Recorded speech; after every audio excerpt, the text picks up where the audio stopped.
தம்பி, இருந்தாலும் நீங்க இப்படி பண்ணுவீங்கன்னு நான் நினைக்கவே இல்ல. உங்களுக்கே இது நியாயமா இருக்காப்பா? நீங்கெல்லாம் வந்து பேசினப்ப நான் ரொம்ப சந்தோஷப்பட்டேன். ஆனா நீங்க இப்படி நடந்துக்கிறீங்க, எங்களுக்கு எவ்வளவு அசிங்கமா இருக்கு தெரியுமா? அப்பா, நீங்க இவ்வளவு கோபப்படுற அளவுக்கு என்ன நடந்துச்சுன்னு தயவு செஞ்சு சொல்லுங்க. அந்த லெட்டர் யார் உங்களுக்கு கொடுத்தா, எப்படி அது வந்துச்சு, அந்த லெட்டர்ல என்ன இருக்கு அப்படிங்கறத தயவு செஞ்சு சொல்லுங்கப்பா. என்ன தம்பி நீங்க தான் அந்த லெட்டர் எழுதியிருக்கீங்க, உங்களுக்கே தெரியாம இருக்குமா? என்னது, நாங்க எழுதணுமா? அப்பா எங்களுக்கு புரியல. சத்தியமா நாங்க இந்த லெட்டரை எழுதலப்பா. நீங்க எழுதாம எங்க வீட்டுக்கு இந்த லெட்டர் எப்படிப்பா வந்திருக்கும்? இப்படிதான் வந்திருக்கும். என்ன அந்த லெட்டரை அந்த வீட்ல போய் சேர்த்தது நான் தானே?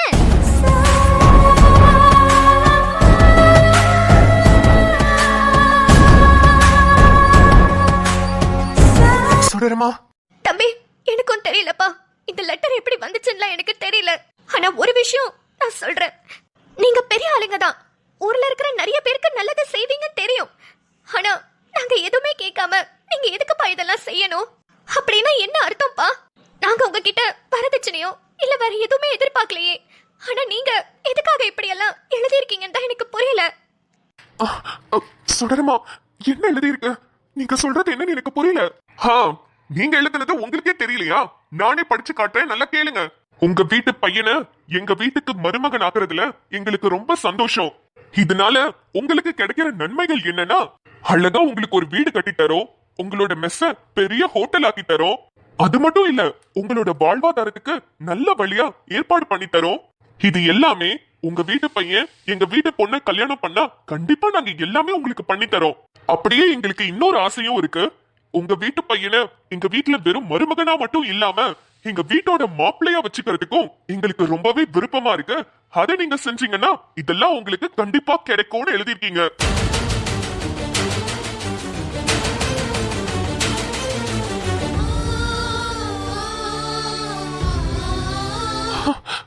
இது எப்படி? இதை யார் எழுதினது? அதான்டா எனக்கும் தெரியல. இதை யார் எழுதியிருப்பா? இப்ப சொல்லுங்க மாப்ள, இந்த லெட்டர்ல எழுதி இருக்கிறது கரெக்டா இல்லையான்னு. நாங்க என்ன மாப்ள, எங்க பையன் சூர்யாவை உங்க வீட்டுக்கு விலைக்கு விக்கிறதுக்கா வந்திருக்கோம்? சூர்யாவை வீட்டோட மாப்பிள்ளையா வச்சுக்கிறதுக்கு எங்களுக்கு வீடு கட்டித்தரேன், ஹோட்டல் கட்டித்தரேன் எழுதிருக்கீங்களே, இதெல்லாம் யார் கேட்டா உங்ககிட்ட? அதுதான் எனக்கும் புரியல. உங்க குடும்பம் ஊர்ல இருக்கிற எல்லாருக்குமே நல்லது செய்யற குடும்பமாவே இருக்கட்டும். ஆனா நாங்க இதெல்லாம் எதிர்பார்க்கலையேப்பா. சூர்யாவும் ஷாலினியும் அவங்க வாழ்க்கையில நல்லா இருந்தா போதும் தான் இப்ப வரைக்கும் நான் நினைச்சிருக்கேனே தவிர, சத்தியமா நீங்க எங்களுக்கு வீடு கட்டி தரணும், எங்களுக்கு ஹோட்டல் கட்டி தரணும்லாம் நாங்க எதிர்பார்க்கவே இல்ல.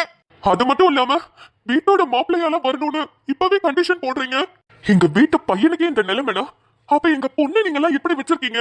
இல்ல, இது சரிப்பட்டு வராது. இப்பவே என் பொண்ணையும் நான் இங்க இருந்து கூட்டிட்டு போயிடுறேன். அப்படி போடு. ஒரே லெட்டர்ல மொத்த குடும்பத்தையும் பிரிச்சுட்டே வேதா, சூப்பர்டி. எங்க நிம்மதி? ஐயோ அப்பா, ஒரு நிமிஷம், நான் சொல்றத கேளுங்க. இல்லப்பா, இந்த லெட்டரை நாங்க எழுதல. சூர்யாக்கும் ஷாலினிக்கும் கல்யாணம் பண்ணி வைக்கணும்ன்றதுதான் எங்களோட எண்ணமும் கூட. நாங்க யாருமே அப்படி ஒரு லெட்டரை எழுதவே இல்லப்பா. சூர்யாவை எக்காரணத்தை கொண்டும் வீட்டோட மாப்பிள்ளையா அவர் எங்க கூடவே இருக்கணும்ல நாங்க நினைக்கவும் இல்ல. ஆமாப்பா, உங்களுக்கே தெரியும்ல, நாங்க அப்படி எல்லாம் நினைக்கிற ஆளுங்களே கிடையாது. அதை விட எனக்கு நீங்க வீடு கட்டித்தரேன், ஹோட்டல் கட்டித்தரேன்னு எழுதிருக்கீங்க பாத்தீங்களா, அதைத்தான் என்னால தாங்கிக்க முடியல. என்னமோ நாங்க சூர்யாவை வச்சு உங்ககிட்ட பிச்சை கேட்கிற மாதிரி இருக்கு. அதுதான் ரொம்ப அசிங்கமா இருக்கு. என்னப்பா பெரிய பெரிய வார்த்தையெல்லாம் பேசுறீங்க? இல்ல, எனக்கு நல்லாவே புரிஞ்சு போச்சு. ஏமாப்ல, என் பொண்ணு நீங்களும் ஏமாத்தி தானே கல்யாணம் பண்ணீங்க. அப்ப நீங்களும் இதே நினைப்போடுதான் என் பொண்ணு கழுத்துல தாலி கட்டினீங்களா? இல்ல, இது சரிப்பட்டு வராது. இப்பவே என் பொண்ணை கூட்டிட்டு நான் வீட்டுக்கு போறேன். எங்க என் பொண்ணு? நிம்மதி? நானும் கூப்பிடுறேன், இருங்க. நிம்மதி, வாமா, அப்பா உன்னை கூப்பிடுறாரு.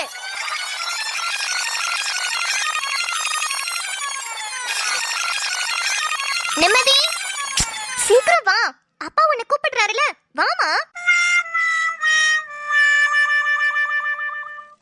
நல்ல கொரட்டை விட்டு தூங்கிட்டு இருக்கா, இப்ப எதுக்கு நிம்மதியை கூப்பிட்டுக்கிட்டு இருக்கா? நிம்மதி, ஏய் எதுக்குடி தேவையே இல்லாம இந்த ராத்திரியில அதுவும் தூக்கத்துல போய் நிம்மதியை கூப்பிட்டுக்கிட்டு இருக்க? டே அக்ரன், உங்க அம்மாக்கு அறிவே இல்லன்னு தான் நினைச்சிட்டு இருந்தேன். ஆனா இப்ப பைத்தியமே புடிச்சுக்குச்சுன்னு நல்ல தெளிவா தெரியுதுடா. ஆமான்னு சொல்றியா? ஆமாண்டா, உண்மையாதான் சொல்றேன். இந்த ராத்திரியில எதுக்குடா நிம்மதியை கூப்பிட்டுக்கிட்டு இருக்கா? ஹே வேதா, வேதா எந்திரி வேதா.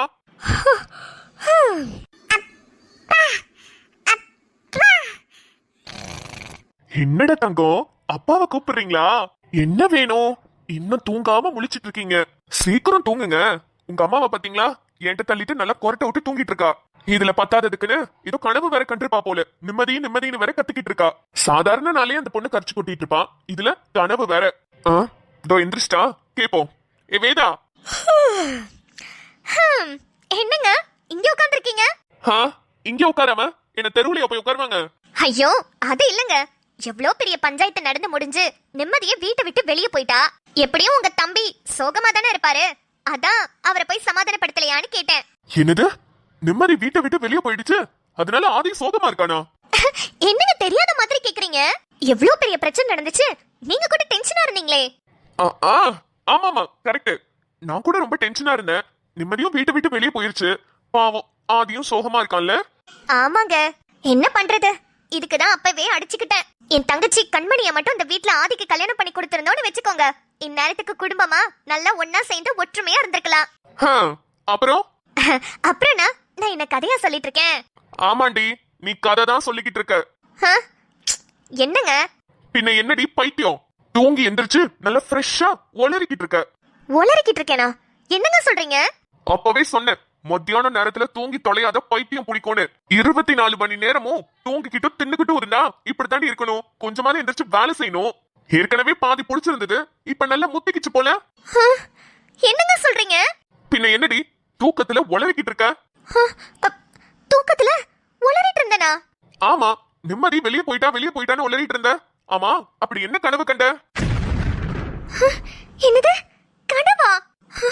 அப்ப அந்த லெட்டர் எடுத்துட்டு வந்து சுடரமாவும் நிம்மதியோட அப்பாவும் பேசினது, சண்டை போட்டது, நிம்மதியை கூட்டிட்டு போறேன்னு சொன்னதெல்லாம் கனவா? ஐயோ, அந்த லெட்டரை கொடுத்துட்டு வந்ததுல இருந்து நான் எவ்வளவு கற்பனை பண்ணிட்டு இருக்கேன். சரி, இப்ப என்ன, இன்னும் சாயந்தரம் ஆகலல்ல, மத்தியானம் தானே ஆகுது. எப்படியும் சாயங்காலம் வந்துருவாங்கல்ல. வருவாங்க, வந்து சண்டை போடுவாங்க. ஏன்னா நம்ம அந்த லெட்டர்ல எழுதுனது அப்படி. வரட்டும், சண்டை போடட்டும். சூர்யா ஷாலினி கல்யாணமும் நடக்க கூடாது, நிம்மதியும் இந்த வீட்டை விட்டு போறதுக்காக தானே ஒரே கல்லுல 2 மாங்காவா அந்த லெட்டர்ல எழுதி கொடுத்துட்டு வந்திருக்கேன். நம்ம கனவு கண்ட மாதிரியே நடந்துச்சுன்னா எவ்வளோ நல்லா இருக்கும். பகல் கனவு பழிக்கும்னு சொல்லுவாங்கல்ல, பரவாயில்ல, மத்தியானம் கனவும் பழிக்கும். எப்படா சாயங்காலம் ஆகும்னு ஆவலோட வெயிட் பண்ணிட்டு இருக்கேன். ஹே, என்னடி நான் இங்க கேட்டுக்கிட்டு இருக்கேன், பதில் சொல்லாம உட்கார்ந்துட்டு இருக்க? ஒன்னும் இல்லைங்க, ஏதோ கெட்ட கனவு வந்திருக்கு, அது ஒரு மாதிரி டென்ஷனாவே இருக்குங்க. நல்லதை மட்டும் நினைச்சிருந்தனா நல்ல கனவா வந்திருக்கும். 24 மணி நேரமும் கெட்ட புத்தியோட சுத்திட்டு இருக்க, அப்புறம் எப்படி உனக்குலாம் நல்ல கனவு வரும்? நான்லாம் நல்லது மட்டும் தான் யோசிப்பேன். ஆனா என்ன, அந்த நல்லது எனக்கு நடக்கணும்னு யோசிப்பேன். மத்தவங்களுக்கு நடந்தா என்ன, நடக்காட்டி என்னன்னு நினைப்பேன். அதுவும் ஒரு வகையில நல்ல புத்தி தான், தெரிஞ்சுக்கோங்க. ஐயடா, இது எப்ப சொன்னாங்க? நம்மளும் நல்லா இருக்கணும், நம்ம சுத்தி உள்ளவங்களும் நல்லா இருக்கணும்னு நினைக்கணும்டி. அதை விட்டுட்டு எந்நேரமும் நம்ம மட்டுமே நல்லா இருக்கணும்னு நினைக்க கூடாது. நீயே இப்படி இருக்கனா, நம்ம புள்ள எப்படி நீ நல்லா வளர்ப்ப? எப்பா சாமி, உங்களையே என்னால சமாளிக்க முடியல. தயவு செஞ்சு உங்க புத்திய உங்க பையனுக்கு சொல்லி கொடுத்துறாதீங்க. அவனை எப்படி வளர்க்கணும்னு நான் பாத்துக்கிறேன். ஆமா, பாத்துப்ப, நீ நல்லா பாத்துப்ப.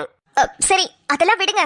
சாயங்காலம் அவங்க வீட்ல இருந்து எல்லாரும் வந்துருவாங்கல்ல, ஒரு ஏற்பாடும் பண்ணாம இருக்கீங்க? எல்லாம் பண்ணியாச்சு. கீழே கொஞ்சம் டெக்கரேஷன்லாம் பண்ணிருக்கோம். சாப்பாட்டுக்கும் சொல்லியாச்சு. அப்புறம் காஃபி, டீ, ஜூஸ்னு எல்லாமே சொல்லியாச்சு. அப்படியா? அப்ப எல்லாம் ரெடியா தான் இருக்கா?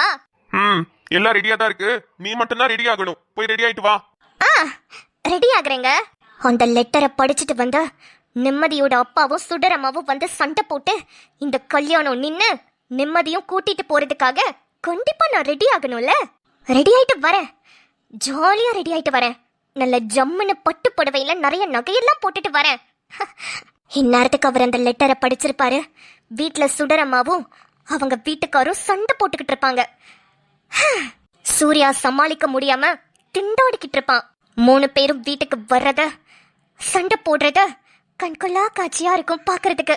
அதுக்காகவே சீக்கிரம் ரெடி ஆகணும். என்னங்க, நீங்க அகரனை கூட்டிட்டு கீழே போங்க, நான் ரெடி ஆயிட்டு வரேன். சீக்கிரம் வா. வரேன், சீக்கிரமா வரேன். வடை வடை நல்ல சூடா இருக்குமா, சுவையான வடை. சாப்பிட்டு பாருங்க, டேஸ்ட் அள்ளும். ஏயா வாங்கம்மா, கட்டட வேலையெல்லாம் முடிஞ்சதா? எங்கயா முடிஞ்சது, இன்னும் 1 மாசம் கண்டிப்பா ஆகும். அப்படியா? சரி, சூடா 4 வடை சாப்பிடுங்க, நல்ல தெம்பு கிடைக்கும்ல. அதுக்குதான் வந்திருக்கேன். எத்தனை வடமா? ஒரு 10 பேர் இருக்காங்க. 10 வடை குடியா? எங்க சுடர காணோம்? உள்ளதா இருக்கா? அடடடடடடா, வாங்க வாங்க வாங்க வாங்க. பாத்தீங்களா, உங்க குரலை கேட்டு வந்துட்டா. என்னம்மா, வடை வாங்க வந்தீங்களா? அம்மா, உங்களுக்காக தான் ஸ்பெஷலா சுட்டு வச்சிருக்கேன். ஸ்பெஷலாவா? ஆமா. எங்க நீங்க என்ன ஒண்ணுமே சத்தா சாப்பிட மாட்டேங்கிறீங்க? அன்னைக்கு கூட பார்த்தனே, வெறும் தயிர் சோறும் ஊறுகாவையும் சாப்பிட்டுட்டு இருக்கீங்க. அதெல்லாம் சாப்பிட்டா கட்டட வேலை பண்றவங்களுக்கு எப்படிமா தெம்பு வரும்? அதனாலதான் நல்ல சத்தான வடையா சுட்டு வச்சிருக்கேம்மா. எம்மாடி, சத்தா சோறு செஞ்சு வச்சிருக்கேன்னு சொன்னா கூட நான் ஒரு நியாயம் இருக்கு. வடையில என்னம்மா சத்தா சுட்டு வச்சிருப்ப? உளுந்த தானே போட்டு சுட்ட. அப்படி மட்டும் தப்பா நினைச்சிடாதீங்கம்மா. இது வெறும் உளுந்த வடை இல்ல. வெறும் வடை இல்லையா? அப்புறம் என்ன வடை? அது ரொம்ப சத்தான வடை. ஏன்னா அதுல பூஸ்ட், ஹார்லிக்ஸ், காம்ப்ளான், மைலோன்னு எல்லாத்துலயும் ஒரு ஸ்பூன் கலந்து வடை சுட்டிருக்கேங்க. என்னது, பூஸ்ட் ஹார்லிக்ஸ் எல்லாம் கலந்து வச்சிருக்கியா? ஆமா, அப்பதானே உங்களால நிம்மதியா வேலை செய்ய முடியும், நல்ல தெம்பாவும் இருக்கும். தனியா போய் பூஸ்ட் ஹார்லிக்ஸ் எல்லாம் குடிச்சீங்கன்னா ஊருப்பட்ட ரேட்ட சொல்லுவான். ஆனா நம்ம வடையில ஆல் இன் ஆல் எல்லாம் ஒரே வடையிலே வந்துரும். இத சாப்பிட்டு மட்டும் பாருங்க, 2-3 செங்கக்கல் என்ன 10-15 செங்கக்கல் கூட ஒரே சட்டியில தலையில வச்சுட்டு ஜம்முன்னு நடப்பீங்க. இதுக்கு இந்த தேவையில்லாத வேலையெல்லாம் பண்ற? ஒரு நாள் ஒண்ணு கணக்கு ஒண்ணு யாருக்காவது ஆகி போச்சுன்னா அவ்வளவுதான், நம்மள கூப்பிட்டு ஜெயில போட்டுருவாங்க. நான் யாரு? டிஎஸ்பி ஓட மாமியாராச்சே, என்ன எப்படி ஜெயில போட முடியும்? அதெல்லாம் என் மருமக என்ன அப்படியே அலேக்கா கூட்டிட்டு வந்துருவாரு. அது நம்ம தப்பு பண்ணாம இருந்தா. நீ தப்பு பண்ணிட்டு மருமகன் டிஎஸ்பிங்கிறதுக்காக என்ன வேணாலும் பண்ணலாமா? ஏங்க, நான் என்ன கொலையா பண்ணிட்டேன்? ஆஃப்டர் ஆல் ஒரு பூஸ்டும் ஹார்லிக்ஸும் கலந்துருக்கேன். இதுல என்ன தப்பு? ஆத்தே, நம்மள உயிரோட வச்சு புதைக்கணும்னே இந்த சுடர் முடிவு பண்ணிட்டா போலயே. ஏங்க, எடுத்து கொடுங்கங்க. இப்பதான் வாயம் பொழந்துகிட்டு நின்னுகிட்டு இருக்காரு. ஈயெல்லாம் போறதுக்கா? சிக்கன் மட்டன்னா செஞ்சு தரேங்க.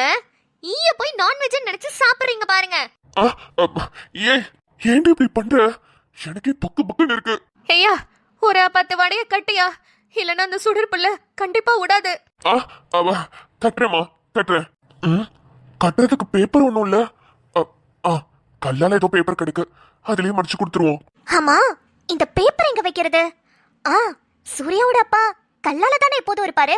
அந்த கல்லாலேயே இந்த பேப்பரை வச்சிருவோம். கண்டிப்பா அவரு கல்லாவை திறக்கும் போது இந்த பேப்பரை எடுப்பாரு. இந்த பேப்பர்ல இருக்கிறதையும் படிப்பாரு. படிச்சுட்டு கோவத்துல சண்டை போட்டு இந்த கல்யாணத்தையும் நிப்பாட்டிடுவாரு. அதுதானே எனக்கு வேணும். கண்டிப்பா அந்த பேப்பரை கல்லால இருந்தாதான் அவர் எடுத்து படிக்க வசதியா இருக்கும். இங்கே வச்சிருவோம். இந்தாங்கம்மா வடை. ஐயா, கணக்குல வச்சுக்கங்க, உசுரோட இருந்தா வந்து காசு தரேன். சுடரு, என்னடி இப்படி பண்ணிட்டு இருக்க? என்னங்க? ஏண்டி அது இதுன்னு கண்டதெல்லாம் கலந்து வச்சுக்கிட்டு இருக்க? பயமா இருக்குடி. அவங்க எல்லாம் உழைச்சு சாப்பிடுறவங்க, அவங்களுக்கு எல்லாம் ஏதாவது ஒண்ணு உடம்பு சரியில்லாம போயிட போகுதுடி. ஏங்க, நான் என்ன லூசா? லூஸ் மாதிரி தானடி பண்ற? ஐயோ, நான் சும்மா நாச்சுக்கும் அப்படி சொன்னேங்க. நான் போய் அதெல்லாம் கலப்பனா? சும்மா நாச்சுக்கும் சொன்னியா? ஏண்டி கண்டதையும் சொல்லி அவங்கள பயமுறுத்திக்கிட்டு இருக்க? ஐயோ இல்லங்க, நான் அவங்கள பயமுறுத்தல. இப்படி சொன்னாவாது அந்த வடைய சாப்பிட்டதுக்கு அப்புறம் கொஞ்சம் வேகமா வேலை செய்வாங்கல்ல. நான் அதுல கலந்திருக்கேன்னு கண்டிப்பா அவங்க நினைப்பாங்க. சுடர் இதெல்லாம் கலந்திருக்கு, கண்டிப்பா நம்மளுக்கு இந்த வடைய சாப்பிட்டா சுறுசுறுப்பா இருக்கும்னு அவங்க மனசுக்குள்ளேயே தோணும். அதனாலதான் அப்படி சொன்னேன். நீங்க வேணா பாருங்களேன், இன்னைக்கு அவங்க எப்படி வேலை செய்யறாங்கன்னு மட்டும். என்னடி புதுசா என்னென்னமோ சொல்லிட்டு இருக்க? சாயங்காலம் நம்ம வீட்டுக்கு வந்ததுக்கு அப்புறம் பார்க்கலாம் நான் சொன்னது நடக்குதா இல்லையான்னு மட்டும். இது ஒரு வகையான மேனிபுலேஷன்ங்க, ஹியூமன் மேனிபுலேஷன். அத பத்தி உங்ககிட்ட அப்புறம் சொல்றேன். சரி சரி வாங்குங்க, சூர்யாவை கூட்டிட்டு நம்மளும் கிளம்புவோம். ஷாலினி வீட்டுக்கு போனோம்ல. ஆமா ஆமா, நானும் எல்லாத்தையும் எடுத்து வச்சுட்டு வந்துடுறேன். சரிங்க. நம்ம சூர்யாக்கும் புது சட்டை புது பேண்ட் எல்லாம் வாங்கி கொடுத்திருக்கேன். அவனும் கிளம்பிட்டு தான் இருக்கான், இப்ப வந்துருவான். அட சூர்யா. சூர்யா, என்னப்பா நீ சில்லுன்னு ஒரு காதல் சூர்யா மாதிரி வருவேன்னு பார்த்தா நம்ம சிஎம் விஜய் மாதிரி வந்திருக்க. மா, இந்த Dress எடுத்து கொடுத்து போட சொன்னதே நீங்க தானே? ஆமாப்பா, ஆனா சூப்பரா இருக்கு. இந்த கெட்டப்ல மட்டும் ஷாலினி உன்னை பாத்துச்சுன்னு வெச்சுக்கோ, அப்படியே நம்ம கூடவே வந்துரும். சரி சரி, நீ ரெடி ஆயிட்டீல? நானுங்களும் போய் ரெடி ஆயிட்டு வந்துறோம். ஒரு 5 நிமிஷம் நில்லு. சரிங்கம்மா. என்ன மக்களே, வழக்கம் போல நம்ம வேதாவோட பிளான் ஃப்ளாப் தான். ஆனா அதுக்கு வேதாவோட ரியாக்ஷன் என்னன்னு அங்க போய் பார்க்கலாம். லெட்டர் விக்கிறாளா லெட்டர்? அந்த லெட்டர் கடைசியில வடை மடிக்க தான் எங்களுக்கு யூஸ் ஆச்சு. சரி, நான் சொன்ன ஹியூமன் மேனிபுலேஷன் இத பத்தி உங்களுக்கு என்ன தெரியும்? இதுல இருந்து நீங்க ஏதாவது தெரிஞ்சுக்கிட்டீங்களா அப்படின்றத கமெண்ட்ஸ் சொல்லுங்க. அப்படி தெரியாதவங்க நாளைக்கு எபிசோட்ல வந்து தெரிஞ்சுக்கோங்க. ஓகே மக்களே, நம்ம வீட்ல இன்னைக்கு என்ன சாப்பாடு தெரியுமா? மீன் குழம்பு. நல்ல சூப்பரா காரசாரமா மாங்கால போட்டு புளிப்பான மீன் குழம்பு வச்சேன். நீங்க எல்லாரும் என்ன சமைச்சீங்கன்னு சாப்பிட்டீங்கன்றத மறக்காம கமெண்ட்ஸ் சொல்லுங்க. அப்புறம் நேத்து வீடியோல ஒருத்தவங்க கேட்டிருந்தீங்க சாய்க்குட்டி ஏன் எண்டு கார்டு போட வரல அப்படின்ட்டு. சோ இன்னைக்கு வந்திருக்காங்க. இன்னைக்கு அவங்க தான் எண்டு கார்டு கொடுக்க போறாங்க. சாய்க்குட்டி ரெடியா? இந்த வீடியோ உங்களுக்கு பிடிச்சிருந்தா லைக் பண்ணுங்க, ஷேர் பண்ணுங்க, சப்ஸ்கிரைப் பண்ணுங்க. Bye, see you back.